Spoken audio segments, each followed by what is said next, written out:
you're here! I was just starting to wonder if I should send you clearer instructions.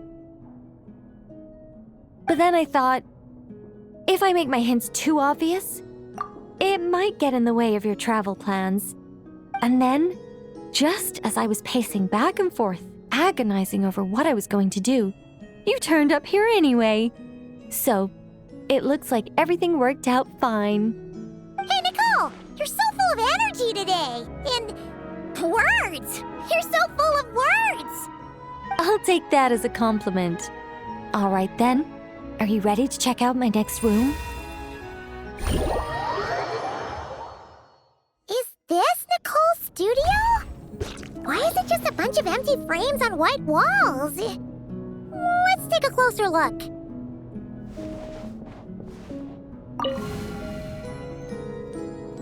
What the? Paimon almost had a heart attack being sucked in by a painting like that. Wait a sec. This place looks familiar. Oh, it's the table where the mages hold their tea parties. It all started the first time Alice invited me for tea. On that day, I didn't attend in person, mostly because back then, I still hadn't decided whether I really wanted to join the Hexenzirkel or not. Alice was the only one there who knew my true identity. She warned me not to say a word or let anyone else discover who I was. I was only supposed to observe. And then what happened? Well, then I concluded that she was punishing me for my hesitation to join. Everyone was talking about such interesting things. How could I not chime in? And of course, when you're in the middle of a conversation and someone throws out a question you know the answer to, how are you supposed to keep your mouth shut? Which brings us to the bet between Barbeloth and Alice, Rhindaughter's forbidden creations, Ivanovna's political machinations.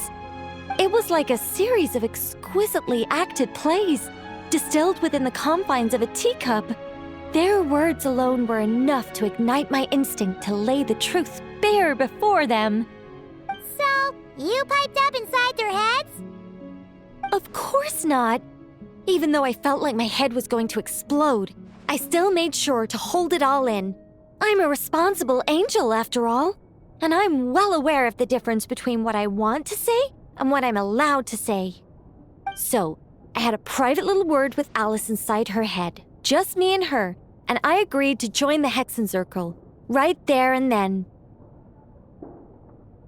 She was quite happy about my decision, but as for the talking inside her head, well, she claims that over the next few days, she had such a headache that she had to visit a doctor in Liyue to get some relief. But she can hardly blame me for that.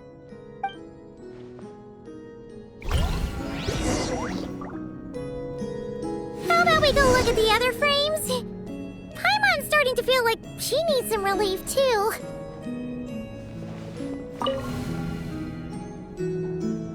Is that an Irminsul tree? Oh, this painting here? You're clearly no strangers to the white trees. But did you know that the first angel's betrayal happened beneath one of their very boughs? Paimon's curious now. Well then, I guess it's finally time for me to tell you a tale of romance and horror. Let me just think how best to protect the identity of those involved. All right, got it. A long, long time ago, there was once a traveler who wandered among the stars. They were nothing like you, but that's not important right now. One day, he traveled to a silver tree to visit the princess of the morning star. Before long, he started asking her about her kingdom's most forbidden secrets.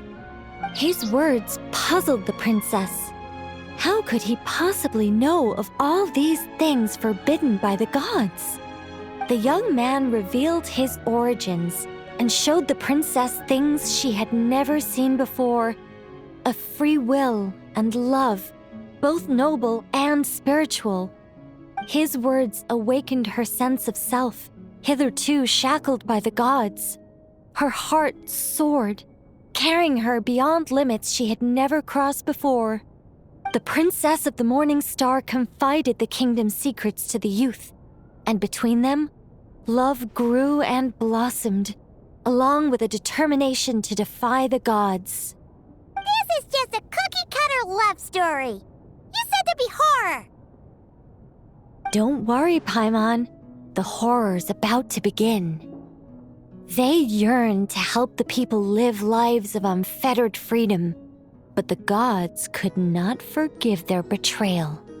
They sent down thunder and fury, destroying the lovers' home. And when the Great War subsided, the power and the wisdom of the princess were lost, never to return. Even her closest friends were cursed. Yeah. That ending was pretty scary after all. But didn't you say you were going to tell us about the first angel? And you're not saying this story's actually true, are you? It sure is. And that's the scariest part.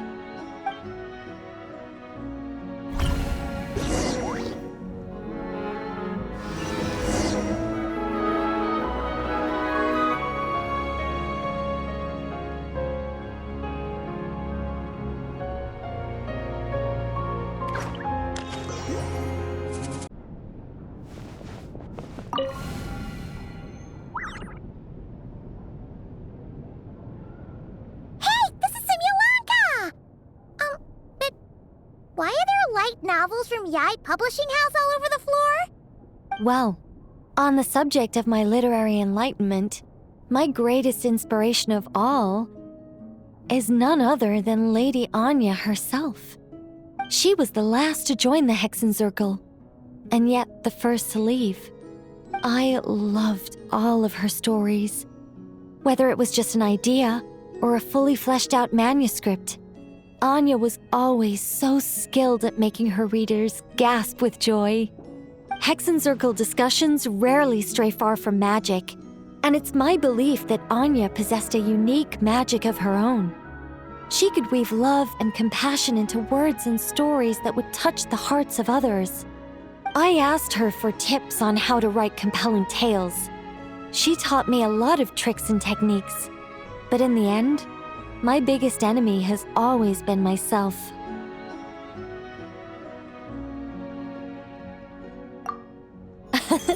That's one way of putting it. Communicating through thought is so much more convenient. I guess even angels can succumb to laziness. However, recently I've resolved to make an effort, even if it's just to spare myself reproaches from a certain old Seelie friend of mine. Ooh! Does that mean we're finally gonna get to read something you've written? Who said anything about writing? I'm talking about buying popular works from the last few centuries to flip through in my spare time.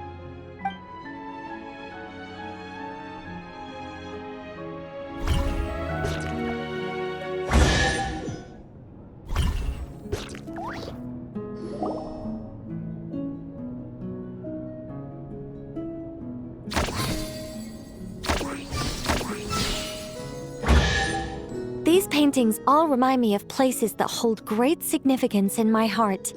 And now, the studio has been fully restored. All right, go ahead and claim our reward. What? Don't look at me like that. Of course this reward is ours. You're not going to leave this chest unopened, are you? I can't let you leave if you do. Besides, after telling you so many stories, don't I deserve a reward of my own?